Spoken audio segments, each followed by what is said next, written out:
nuestro amado y buen Señor Jesucristo por esta primera enseñanza, por esta consideración bíblica, hermanos, que vamos a compartir en esta mañana.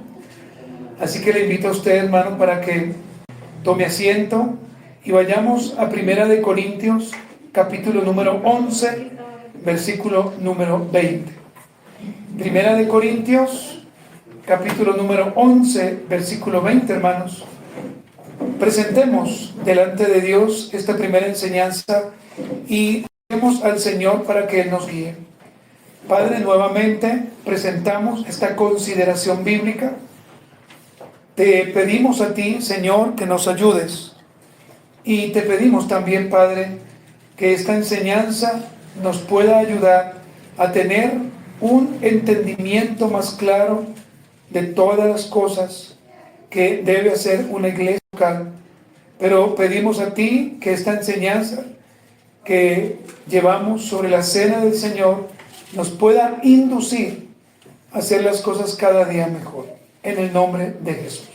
Muy bien, hermanos, vamos a ir entonces a la Biblia, Primera de Corintios, capítulo número 11, versículo número 20. Primera de Corintios, capítulo número 11, versículo número 20. La palabra del Señor, hermanos, dice de esta manera: cuando pues os reunís vosotros, esto no es comer la cena del Señor. Leámoslo una vez más todos. Primera de Corintios 11, 20. Cuando pues os reunís vosotros, esto no es comer la cena del Señor. Muy bien, hermanos, pues hoy tenemos la continuación de esta consideración bíblica. Buenos días para ustedes. Buenos días. Y hoy vamos a compartir esta enseñanza que lleva como título La mesa de la cual participamos como pueblo es del Señor. ¿Y cuál es el punto, hermanos? ¿Cuál es el objetivo? Que en esta mañana entendamos que la cena del Señor no es suya, sino que es del Señor. Y que nosotros no podemos cambiarla a nuestro acomodo, simplemente porque pensamos que podemos hacerlo. Muy bien, pueden tomar asiento. Y vamos a iniciar, hermanos. El apóstol Pablo, para que usted tenga una idea, había escuchado que la iglesia de Corinto estaba cometiendo dentro de la participación de la cena del Señor algunas perversiones cuando se tomaba la cena. Es por esto que el apóstol Pablo dice que él no aprueba de ninguna manera el mal comportamiento, pero que además de eso el apóstol Pablo dice en 1 Corintios 11, 17 al 18, solamente como para que usted tenga la introducción. Dice Pablo: pero al anunciaros esto que sigue, no os alabo, porque no os congregáis para lo mejor, sino para lo peor. Pues en primer lugar, cuando os reunís como iglesia, oigo que hay entre vosotros divisiones, y en parte lo creo. Miren, hermanos, présteme toda su atención. Para entender correctamente la cena del Señor allí en Corinto, para entenderla de la forma como el apóstol Pablo lo enseña, es preciso que usted tenga el panorama completo, es decir, es necesario que vayamos al contexto. Si usted no toma el contexto del capítulo número 11, quizás vamos a malinterpretar de la forma incorrecta este capítulo. Por eso es necesario que usted siempre se ubique por lo menos unos capítulos atrás, por lo menos 2 capítulos atrás, para que usted pueda ir entendiendo de qué Pablo nos está hablando. Acompáñenme a 1 Corintios 10, versículo del 19 al 22. 1 Corintios 10, del 19 al 22.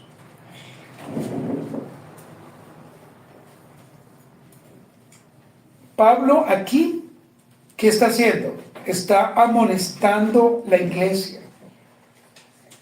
Pero miren que el apóstol Pablo lo que está haciendo es enseñándoles a través del relato del Pentateuco. Recuerde que el Pentateuco es la Torá o la ley. Pablo está enseñando cómo nuestros antepasados quisieron tentar al Señor en el desierto. ¿Cómo? Con varias cosas. Mire, lo primero, con idolatría. Lo segundo, con la inmoralidad sexual. Lo tercero, con las murmuraciones. Pero no bastando eso, el apóstol Pablo les dice a ellos que ellos, como corintianos, que conocían la palabra y que conocían al Señor, se estaban comportando de una manera desordenada porque estaban rindiéndole culto a dioses paganos, o como lo expresa Pablo, a demonios. Primera de Corintios 10, versículo 19 al 22. Leamos todos. ¿Qué digo pues? ¿Que el ídolo es algo, o que sea algo lo que se sacrifica a los ídolos? Antes digo que lo que los gentiles sacrifican, a los demonios los sacrifican y no a Dios. Y no quiero que vosotros os hagáis partícipes con los demonios. Versículo 21 y 22. No podéis beber la copa del Señor y la copa de los demonios. No podéis participar de la mesa del Señor y de la mesa de los demonios. O provocaremos a celos al Señor. Somos, dice Pablo, más fuertes que Él. Hasta allí nomás. Mire, el apóstol Pablo lo que está haciendo aquí es amonestar, pero no solamente Pablo está amonestando, sino que al mismo tiempo el apóstol Pablo está haciendo una advertencia. Está mostrando la desobediencia del pueblo de Israel con la idolatría, la cual llevó a la muerte a muchas personas. Y permítame, le recuerdo a usted algo. Nosotros podemos moralmente mostrarnos muy buenos cristianos. Cuando digo moralmente es pensar que podemos vestir bien el día domingo, o que hablamos bien, pero quizás en nuestros pensamientos o de pronto en otros lugares no hacemos lo que realmente el Señor quiere que hagamos. Por eso el apóstol Pablo lo que está haciendo realmente es recordarles a ellos y traer la ley. Pablo está trayendo a la mente de ellos, porque recuerde que ellos conocían como tal la ley. Éxodo 32 del 1 al 6. Eso es lo que Pablo está haciendo. Y si usted me acompaña allí a Éxodo 32, versículo del 1 al 6, que es el segundo libro de la Biblia, y vamos a leer los primeros 6 versículos para que usted se dé cuenta. Usted tiene quizás la Reina Valera. Voy a leer la Nueva Traducción Viviente, porque me parece que es clara en algunas cosas que el apóstol Pablo quiere decir. Leo para ustedes y espero que usted me siga allí en Éxodo 32 del versículo 1 al 6. Cuando los israelitas vieron que Moisés tardaba tanto en bajar del monte, se juntaron alrededor de Aarón y le dijeron: vamos, haznos dioses que puedan guiarnos. No sabemos qué le sucedió a ese tipo Moisés, al que nos trajo aquí desde la tierra de Egipto. Versículo 2. Aarón le respondió: quítenles a sus esposas, hijos e hijas los aretes de oro que llevan en las orejas y tráiganlos. Todos se quitaron los aretes que llevaban en las orejas y los llevaron a Aarón. Entonces Aarón tomó el oro y lo fundió y lo moldeó hasta darle forma de un becerro. Cuando los israelitas vieron el becerro de oro, exclamaron: oh Israel, estos son los dioses que te sacaron de la tierra de Egipto. Al ver a Aarón el entusiasmo del pueblo, edificó un altar frente al becerro. Luego anunció: mañana celebraremos un festival del Señor. Temprano a la mañana siguiente, el pueblo se levantó. ¿Para qué? Para sacrificar ofrendas quemadas y ofrendas de paz. Después, todos celebraron con abundante. Mire, ahí está el punto que Pablo está diciendo. Con abundante comida y bebida, y se entregaron a diversiones paganas. Ahí nomás. Ahora, ese día, si usted sigue leyendo el texto, por la idolatría murieron como 3,000 hombres a mano de los levitas. Más adelante usted puede leerlo. Ahora, quiero decirle algo. La desobediencia al Señor tiene consecuencias terribles. Vuelvo y le repito. Cuando nosotros desobedecemos al Señor y su palabra, mire, hermanos y amigos, las consecuencias no son agradables. Las consecuencias son terribles. Por eso, hermanos, cuando participemos de la mesa como pueblo, entendamos que no es la mesa suya, sino que es la mesa del Señor, es la mesa de Cristo. Debemos destacar cómo las Escrituras siempre están repitiendo el título del Señor. No sé si alguna vez usted ha hecho un estudio, pero mire que la Biblia destaca siempre esta frase, del Señor, en cuanto a la cena que Él mismo instituyó. Por ejemplo, la Biblia dice del juicio del Señor, Primera de Corintios 11, ahí habla de que si usted toma la cena, indebidamente, viene el juicio del Señor. Cuando se habla de la cena del Señor, Él mismo dice del cuerpo y de la sangre del Señor en propiciación por su pueblo, porque eso fue lo que el Señor hizo por su pueblo, morir en propiciación. Pero cuando se toma de una forma que no es la cena, Él habla también allí de la copa del Señor. Cuando se habla de la cena del Señor, también la Biblia registra que dice de la muerte del Señor para la liberación de nuestro pecado. También dice la palabra del Señor Jesús como aquel que la instituyó. Y finalmente habla de la cena de ¿quién? Del Señor. Lo que yo quiero que usted note, estimado hermano y amigo, es que a veces la iglesia actual es como la iglesia de Corinto. Olvida que la cena es del Señor. Olvida de quién es la cena, del Señor. Pero también olvida qué significa la cena. Mire, no es tomar un pan, no es tomar simplemente una copa y cuando el pastor nos dirija o el diácono, entonces la tomemos y ya. Bueno, ya tomé la cena del Señor, ahora sí pues ya soy más santo.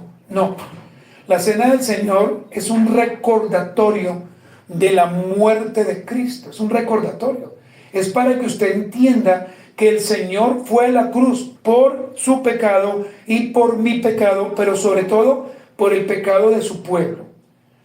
Por eso aquí se aclara siempre que el Señor no murió por todo el mundo, porque el Señor aclara en su palabra que es por su pueblo, Mateo 1:21, por su iglesia, por sus escogidos. Por eso, hermanos, es importante que en esta mañana entendamos cómo Pablo corrige a estos hermanos en Corinto. ¿Por qué? Se estaban desviando. En vez de glorificar a Cristo, habían abusos en Corinto. Les recuerdo que ellos llegaban a la mesa a comer. Los que eran muy ricos comían y comían y comían. Y ellos allí tenían un vomitario e iban a vomitar, volvían y seguían comiendo. Los ricos comían la cena sin discernir el cuerpo del Señor y la sangre del Señor. Y mire, cuando usted viene a la mesa del Señor y usted toma los elementos, que es el pan y el vino, y usted simplemente come el pan sin meditar que el Señor está en medio de nosotros, estamos pecando. Y si yo tomo la cena, es decir, la copa que simboliza la sangre, simplemente por tomarla, pero no recuerdo que por esa sangre yo soy salvado y que debo caminar como un creyente, estoy pecando. Por eso los ricos comían de todo. Ellos no discernían la copa, ellos no discernían tampoco el cuerpo, pero había un extremo y eran los pobres, porque recuerden que también habían pobres creyentes. En ese momento había no solamente ricos creyentes, sino pobres creyentes. Pero los ricos no comían. ¿Y por qué no podían comer? A causa de su pobreza. Los ricos no compartían y los pobres no comían. Por eso, hermanos, aquí vemos que cuando hablamos de la iglesia del Señor, el Señor no está hablando de lugares excéntricos, grandes, con púlpitos maravillosos. No, la iglesia no es el lugar. La iglesia es o son las personas. Esa es la iglesia. Por eso somos un cuerpo. Pero a veces, hermanos, malinterpretamos la Biblia sencillamente porque pensamos cosas que nos han enseñado o que no deberíamos pensar. Los hermanos de Corinto no llegaron a tener la claridad que la mesa a la cual asistían para compartir el pan y el vino eran del Señor. Ellos no entendían eso. Simplemente comían desaforadamente, como cuando alguien tiene hambre, comían y comían y comían. Ellos nunca entendieron, nunca lo pudieron ver así. Como le dije anteriormente, habían muchos abusos. Los ricos humillaban a los pobres y los pobres no comían. Ahora, hermanos, por favor, no nos tapemos los ojos. Hoy en día sucede lo mismo. Hoy en día, muchas iglesias locales que aman al Señor, porque no podemos desconocer que aman al Señor, que han crecido de tal manera, han olvidado desafortunadamente ese amor hacia los hermanos. Entonces crecen de tal forma que allí no puede haber un pastor, sino que es alguien que les predica. Porque cuando hablamos de un pastor, es alguien que conoce a la oveja, su dolor, su necesidad, su angustia. No es alguien que simplemente yo sigo porque me cae bien, o porque me gusta, o porque mire que predica chévere. Los hermanos en Corinto sí participaban de la mesa del Señor, claro, pero lo hacían indignamente. Por eso el apóstol Pablo dice que muchos de ellos morían o estaban enfermos. ¿Por qué? Porque nunca entendían. Hermanos, miren, es un gran pecado, se lo digo en el amor del Señor. Es un gran pecado cuando usted sabe que en su iglesia local se va a participar de la cena, pero usted ese día no asiste, por lo que sea, por lo que usted quiera decir. El apóstol Pablo entonces les llama la atención a ellos porque ellos nunca observaron la cena del Señor como propia del Señor, nunca. Ahora bien, hermanos, permítame decirle varias cosas y de pronto usted se puede identificar con ellas. ¿Por qué los corintios nunca participaban de la mesa del Señor de la manera como el Señor lo estableció? Por varias cosas. Quizás usted o yo nos identifiquemos con alguna de ellas y simplemente voy a hacer unos comentarios al pie. Primero, porque estaban más preocupados de sus propias cosas. Los corintianos estaban más preocupados de sus propias cosas, de sus propias vidas. Es que el trabajo es más importante que reunirnos, entonces lo hacían. Es que es más importante la comida, comían. Hoy en día, hermanos, el día del Señor se ha denigrado a tal forma que simplemente las personas hacen lo que hace la Iglesia Católica Romana, que les da una ayuda o un alivio a las personas. Participamos una hora de una reunión y nuestras conciencias están tranquilas. Y están tranquilas porque el día domingo ya cumplí la hora que debía cumplir. Ahora sí puedo irme tranquilamente a un parque de diversiones, a una piscina. Ahora sí puedo irme tranquilamente a hacer otras cosas, pero el día del Señor queda relegado junto con la cena que es suya.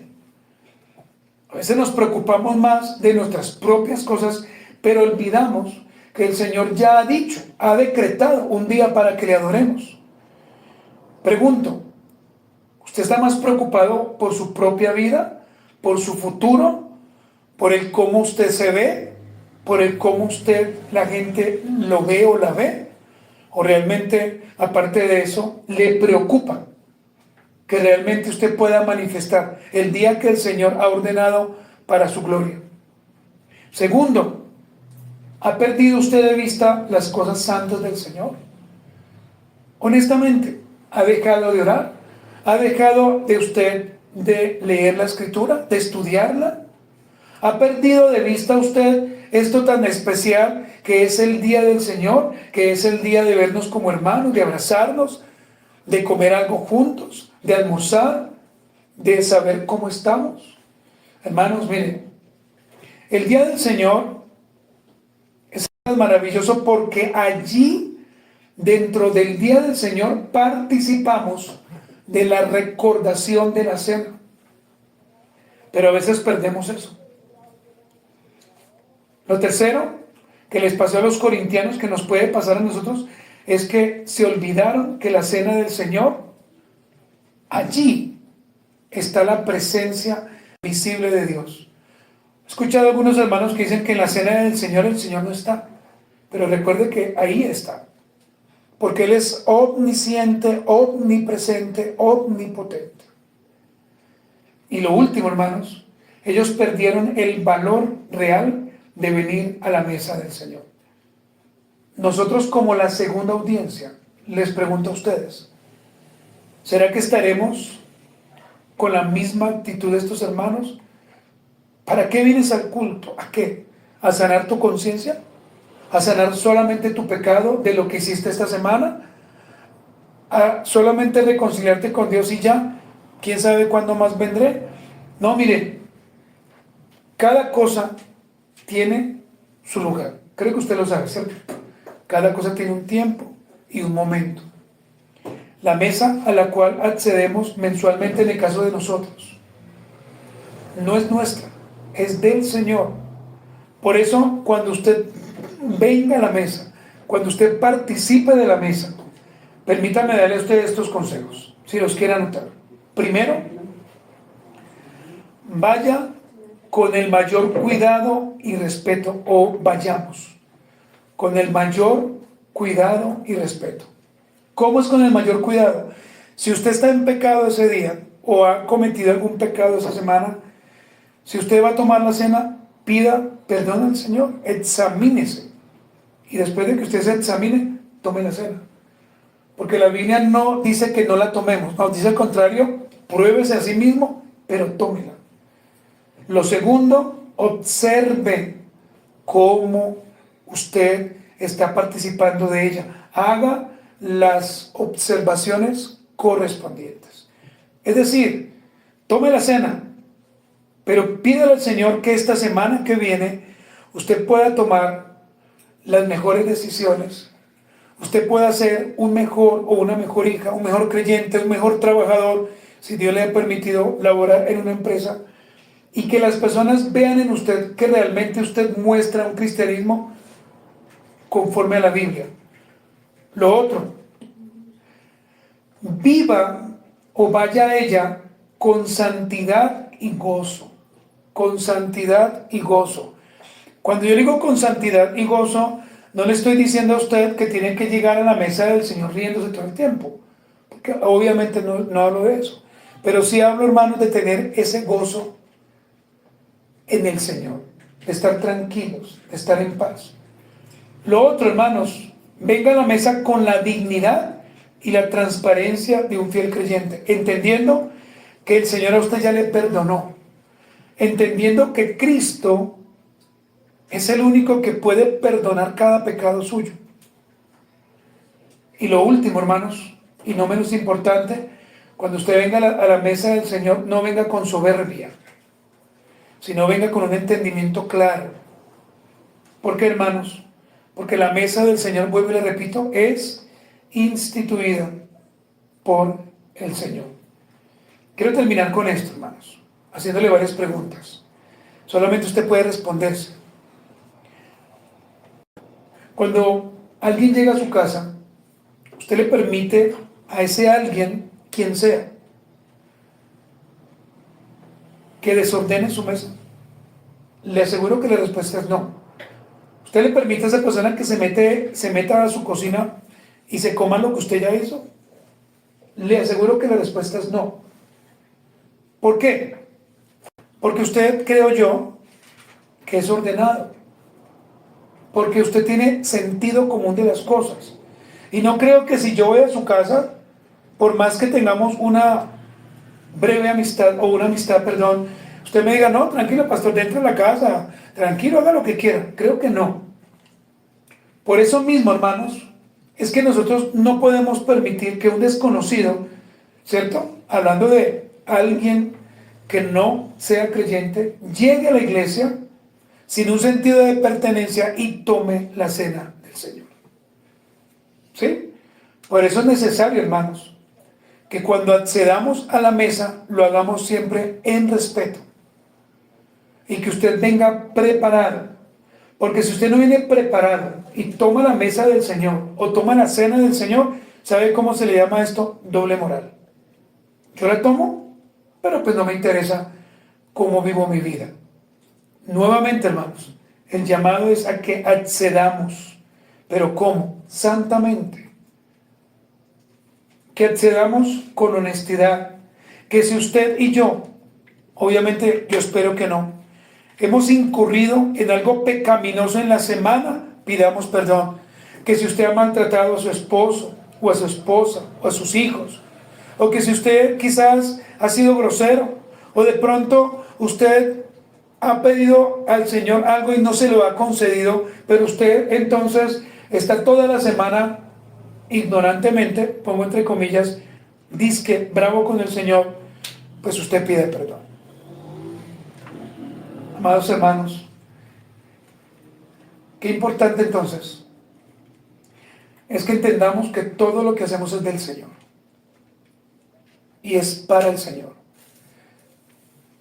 La cama que usted tiene, donde reposa en las noches, se la proveyó el Señor a través de su esfuerzo y de su dinero. La familia que usted tiene, se la proveyó el Señor.